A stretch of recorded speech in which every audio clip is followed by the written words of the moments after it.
Hi, this is Bryan Souza coming at you live here with Gilbert Trejo, the owner of Cloud9 Construction. I appreciate you being with us this morning, Gilbert. Hello, Bryan. Thank you for having me. Absolutely. And my better half of 30 years, Colleen Souza's here as well. Good morning, everyone. Hey, Colleen. Hello. Top of the morning. Now, Gilbert, in this time right now, with the virus being everywhere, people are asking a lot of questions to us in the real estate community about what should we be doing to, remodel, get the home for market, prepare, for the summer, those kinds of things. So the number one question I'm going to ask you this morning is, what questions should we ask a contractor? Awesome. Okay. So before you start looking for a contractor, there's a little bit of homework that most homeowners should do. And essentially, the number one thing for a homeowner to do is to delineate the exact scope of work that they're looking to have accomplished in their home. That way, when you do get multiple contractors to come out there, you can have somebody bid it apples to apples. You can compare the bids directly. That way, they have a concise and clear scope of work to bid off of. So that would be the number one homework for the homeowner before they even call a contractor. So what is scope of work? That's probably a term in your industry that you're talking about. What are you talking about when you say scope of work? Okay, so, and there's a lot of those terms that I guess take lightly and assume that everybody knows. So I'll elaborate on it. Scope of work is basically what you're looking to have accomplished in your home, whether it's paint cabinets, countertops, floors. So essentially, your honey-do list is the scope of work. Good way to put it. Yeah, so that's what I would recommend first and foremost is just get a clear scope of work for what you're looking to have done. Okay, so have a clear idea what you're going to be doing, what you plan on be doing. Because what happens with most people, they ask us and walk through homes is, what do you think? What are the things, the top things that we should be doing? And so we give them a lot of suggestions, but the question I typically ask is, what's your budget? Is that an important question to ask? It is, but the thing is most people have no idea. Most people are calling me so that I can set the baseline for a budget. Okay. And so that's also a very important question, but most folks have no idea where to go and what it's going to take. So a lot of people have a rough idea, but for the most part, most people are 100% uninformed with budgets. And so I would say that's another really important question is just establishing kind of a baseline range, whether it be 1,500 to 5,000, 5 to 10,000, whatever you're comfortable spending doing certain projects, and I would recommend just having a contractor come out and just give them your entire wish list and then have them separate things. That way, what you can afford and what can be accomplished on that budget. I'm going to jump on that talking about the budget thing, because one of the things I experience consistently, Gilbert, is people having some blown out of proportion concept of what things are going to cost. That's very true. It drives me crazy because they watch way too much HGTV and they have, and I mean, I got to give credit, but when you watch, this to those who are listening, if you're watching some of that stuff and those homes are located down in Orange County or, some big metro area, there are a lot of expenses and costs that, correct me if I'm wrong, Gilbert, but I think I know from working alongside you and having you help us with properties over the years, our cost basis, number one, might be different here. And also, sometimes I feel like on those shows when it looks gorgeous, they maybe put in, there's levels of types of granite or quartz or, hard countertops you put in, and you can put one in for the resale of your home to improve its value and to improve its being marketable and desirable. And it doesn't have to be the cream of the crop that you're going to live with for the next 20 years. Talk about that, because I think people think everything's going to cost $20,000 when they're shocked that it costs $5,000. Talk about that part. So yeah, a lot of people, and I got a call yesterday from someone that they moved back into the rental home. And so they want to spruce it up a little bit, and they can't live with the counters. They can't live with the color of the cabinets. And so they were talking to me about doing custom granite, custom, cabinets and things like that. But, you know, what I told them is, you know, there are levels to this. If you're looking to be there for a long time, then I would say just to kind of lean towards the whatever, exactly however you want it. So choose the custom work, choose the, you know, the new kitchen layout and cabinets. But if you only have maybe a 3-year or 2-year plan or a 1-year plan, you know, there's ways to spruce up the kitchen without, you know, spending a fortune. And there are tiers to certain materials that you can use, and you can accomplish a remodel on a budget, essentially. So, you know, for countertops, there's prefabricated material versus custom material. And so the main difference is basically it's already pre-cut, making the labor, you know, it cuts the cost of the labor in half. And so you could use that for counters. You can use, you know, stuff that's readily available off the shelves of like Home Depot or Lowe's for like backsplash tile. You know, we can paint cabinets and things like that. So there's different tiers to it. You don't have to spend a fortune to get a really nice remodel done. I can attest to that because, you know, you have, you've over the years, I think how long have we known each other? A decade? How long? 5 to 10 years? I think it's getting there. Yes. Yeah. So, I mean, every year you work on at least a dozen of our properties. And a lot of the times when people either inherited a property. Oh, by the way, we just wrote a book, by the way, how to sell an inherited property for top dollar. And we get so many questions about what to do. And at the end of the day, if they're just going to make that home marketable, we say to focus on the kitchen, the overall appearance of the home, and then the bathrooms as a kind of secondary. Would you agree that that's kind of the order that you should be looking at remodeling? Yes, I agree with that. So that's where most folks remodel anyway. You know, we're a custom remodeling company. We do all sorts of work in and out of the house, but our main focus on work and on our main scope, we do about 300 jobs a year, and they're mostly kitchens and bathrooms.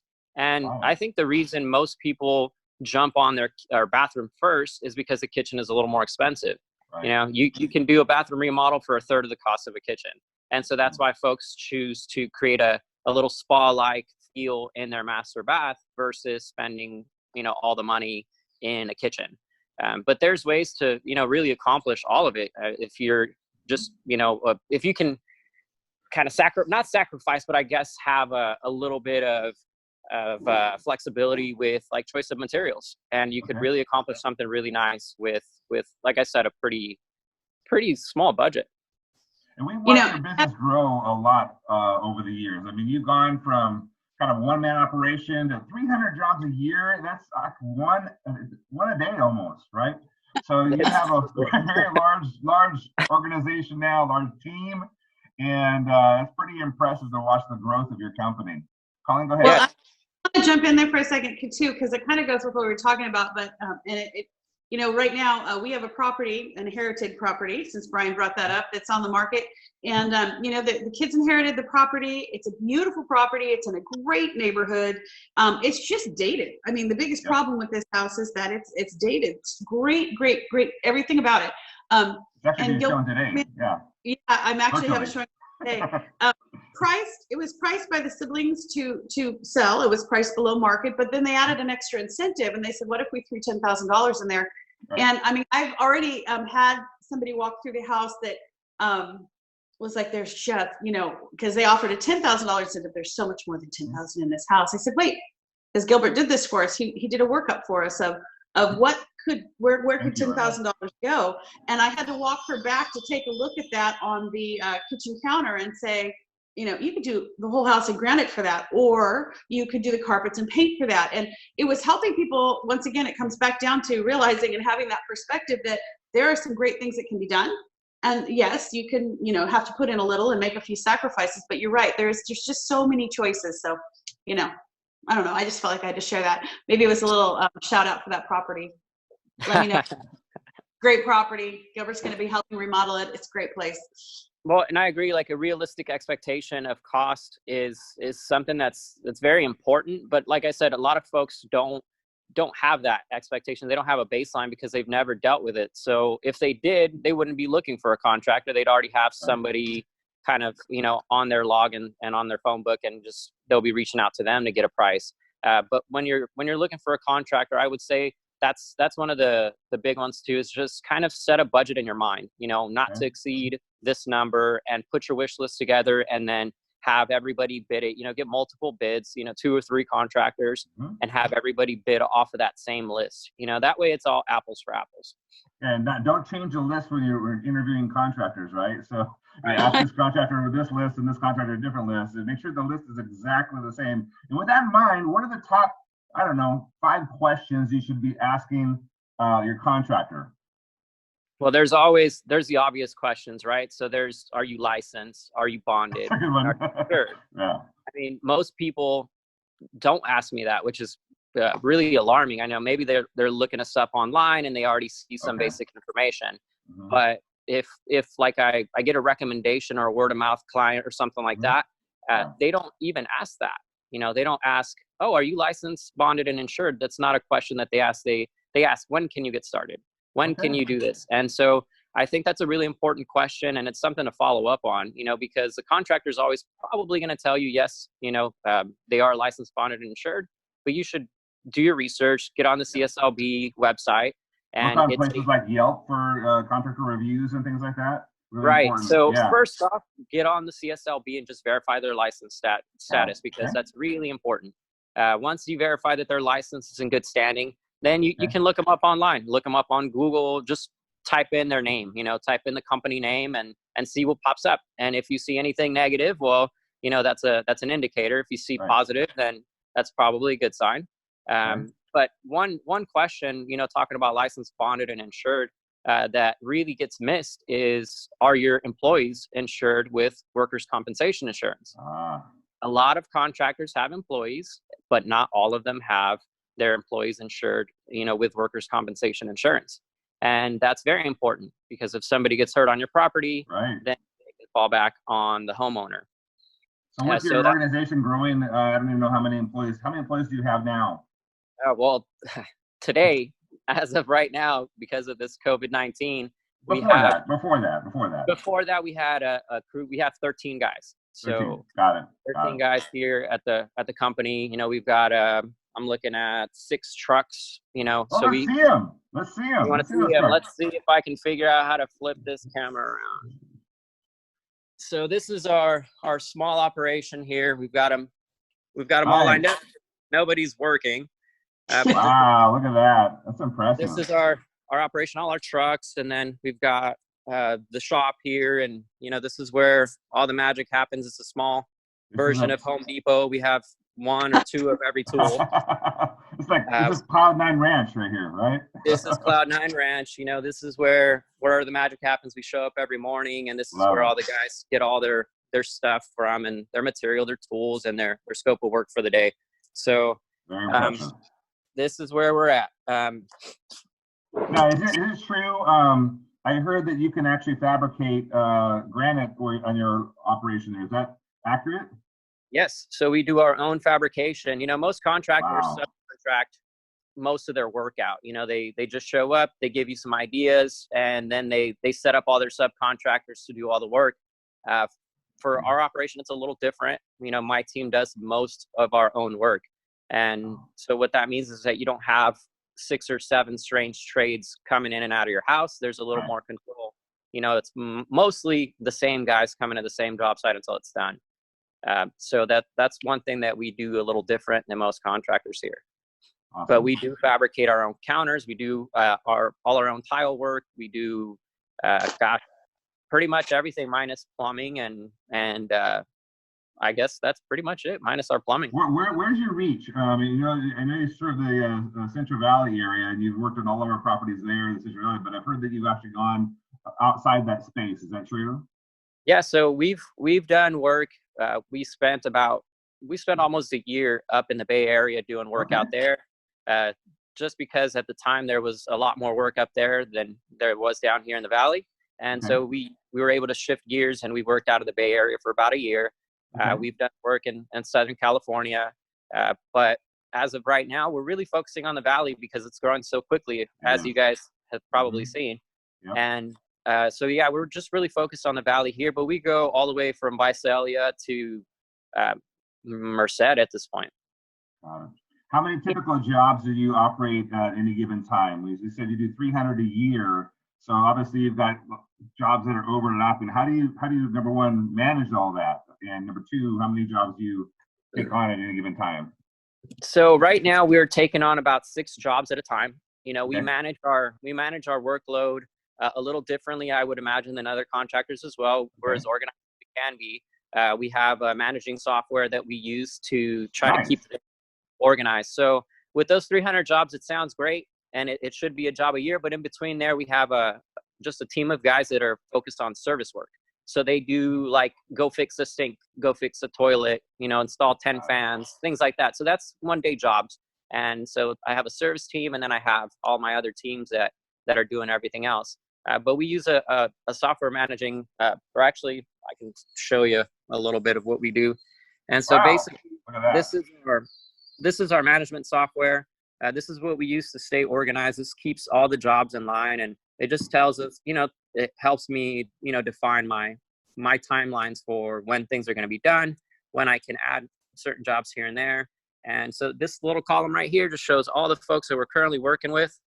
And this is our monthly schedule. And so we use this. This is invaluable. I don't know what I would do without it. But it just tells us, you know, this is our messaging software. So clients can contact us directly on here. This is our to-do list for schedules. So it's really a very important tool to have. I think that this gives us the edge over other contractors, and it allows us to do 3 or 4 jobs.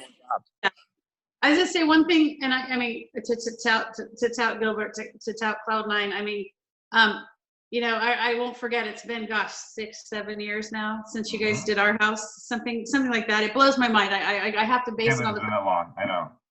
In her 2nd year of college now, so she's now a graduate for a couple of years. Whatever that makes that. But I mean, we actually have experienced the Cloud9 construction team being in our own home and helping us remodel the downstairs of our house.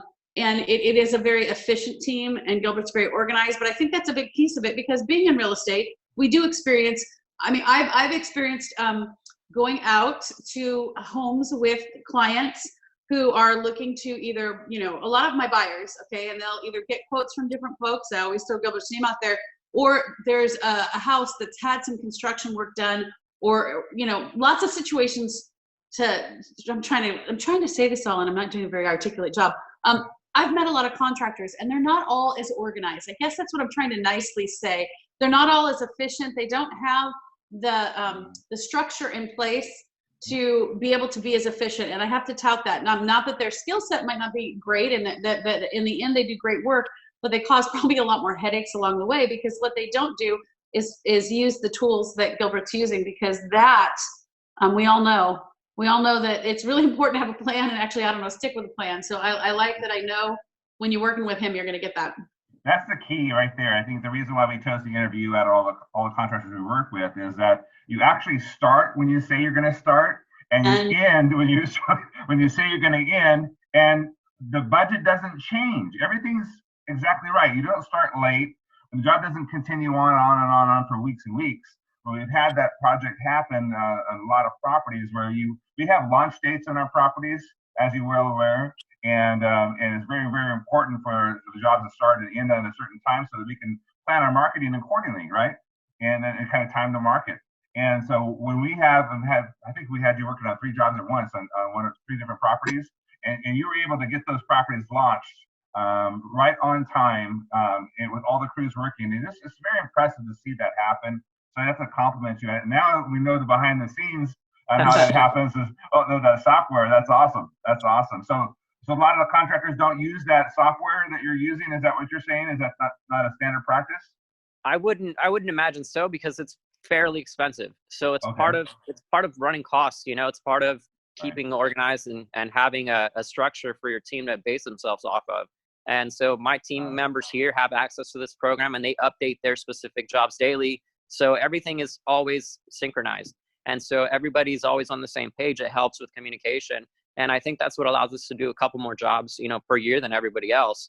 I had the same growing pains or problems in the beginning, because I was trying to manage everything on a notepad or in my mind, or, and so that really limited our growth. And, once I found this program here, it really helped us just get really organized. And, Is that an app-based program where everybody has an app that can communicate with you? And right, that's exactly right. So okay. the homeowners get an app. Once we set a date for the job, then the homeowners get an app. They have their own login, and then they can see their schedule from start to finish, day to day, what's happening on the project.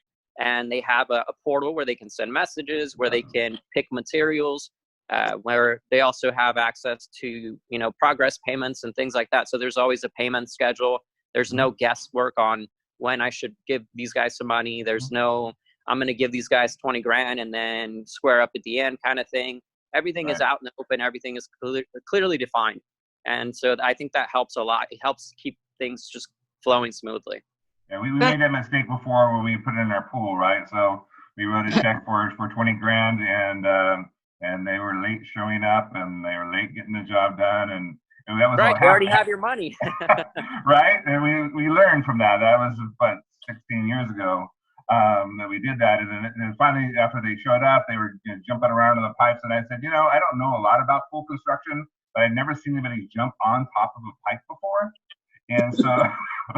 When he broke it, I said, I'm not going to give you the other half until you finish the job right. And so I had to hold it back. And so that was a good learning experience for me.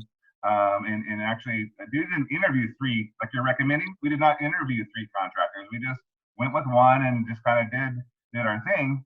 So that's very, very good advice, is to look people up online, to interview contractors. And we got about 5 minutes left. Colleen, what questions do you have for Gilbert? You know what? Thank you, Colleen. Come up with something right there. Well, I have a really important point to get after. Oh, go for it. So another really, really important thing, besides the budget, besides a contractor meeting your price point, and instead of focusing on an attractive number at the bottom line, I think the most important thing to consider is just having a good relationship, a good vibe, a good feel for your contract. Yep. Because you're getting into, a 4 to 6 week relationship with this person, sometimes longer, and you need to be able to communicate effectively. You need to be able to not be afraid to speak your mind and be able to say, hey, look, I noticed this, I noticed that. So I think it's really, really important, above all, to just have a good vibe, a good chemistry with your contractor from the get-go. You know what? And I'm gonna jump on that, because that's really important, because it's the same thing we tell people when, I have folks call me and they don't know me from Adam because they see me online and they say they're looking for help with real estate. Same thing when they're looking for a lender, same thing when they're looking for a contractor. If you're gonna have to work side by side with somebody for any period of time, you have to be able to connect and click. And I do, Bryan and I do that all the time. When people aren't sure and they talk with us about selling their home, we're like, please go out and interview a couple other people. We want them to interview people. Yeah, we do. Yeah. Yeah, absolutely. That way, you may not be a good fit for the client. Mm-hmm. Yeah, you have to know that you're confident that you made the choice because you saw what your choices were, and that's a huge thing too. Definitely. Absolutely. I think so. That's I can't stress that enough. It's just having a good relationship. You have to click with your contractor, because it's a process, and there's as much as we like to be organized, there's things to come up. And some things are hard to deal with, especially when it's, you find mold or rot or something that nobody planned to find. You need to be able to communicate with the client, and you need to be able to communicate with the contractor regarding the procedure and the steps necessary to correct certain things. And you need to have some hard conversations sometimes. And, it's a lot easier to do that when you already have that good relationship. Yeah. Right. Connected. That's very, very true. Very, very important. So, when we look at the, a lot of people say, okay, they ask us the question, we want the highest return on investment, ROI. And so we say, yeah, that's very, very important, but you also want to make sure the job's done on time, and make sure it stays within your budget that you have, or else you won't have a return on investment. And at the end of the day, you want to focus on the items that are going to give you the biggest bang for your buck, the kitchen, the bathrooms that you were talking about. But having that relationship is really, really important, because if you build that rapport, you build that relationship, you're going to have somebody at your side as you do multiple properties. We have a lot of people that own, 10, 20 properties, and because they own so many properties, they have a go-to person when they need it, when a renter moves out, like you just were mentioning, you have somebody move into one of the rental properties. That happens all the time. So, any last words of advice for everybody here as we kind of wrap up? I think we covered a lot of it. We covered most of it. And just the last closing thought, I guess, would be just make sure that you just do your due diligence. Check them out online. Make sure that they're who they say they are. Just look at a couple different areas and make sure that there's no negativity associated with that contractor. Once you've selected them, then just try to get that vibe, I guess, and pick from whoever works out best for your type of personality. And, obviously consider budget, but I think focus mostly on the relationship, the personality, you guys being able to connect. And then from there, then focus on doing the job right, because, right. You could have somebody that's great to speak to, but then does not great work. So, make sure That's never happened. So that's a big thing too, but that's something that you can look for, reading reviews and things like that on how they leave other folks' jobs. But I mean, don't be afraid to call contractors. Don't be afraid to have 3, 4, 5 different guys go out to your property and give you different prices, and just interview them, because you're interviewing somebody that you're going to hire. You're an employer at that point. So you can't take it lightly. So you mentioned Googling and things like that. So I'm sure you have a Yelp page or other things like that. How do people reach out to you? For the most part, they reach out via Yelp or Instagram. So on Yelp, I mean, we're one of the highest rated companies in Fresno. We have the most 5-star reviews out of anyone in Fresno as far as remodeling contractors go. So most folks reach out on Yelp, and then from there they go on to our other pages, our website, cloud9construction.net, and our Instagram at Cloud9Fresno, and from there, just a bunch of different mediums, but mostly online. Gilbert Trejo, Cloud9 Construction, thank you so much for your time today. Really, really appreciate it. Zig Ziglar once said, success happens when opportunity meets preparation. And today we talked a lot. I took a lot of notes today, and I learned a lot. So I really, really appreciate you the time today, and have an amazing day. Thank you, guys. You too. I appreciate the call. Bye. Bye. Bye-bye, guys.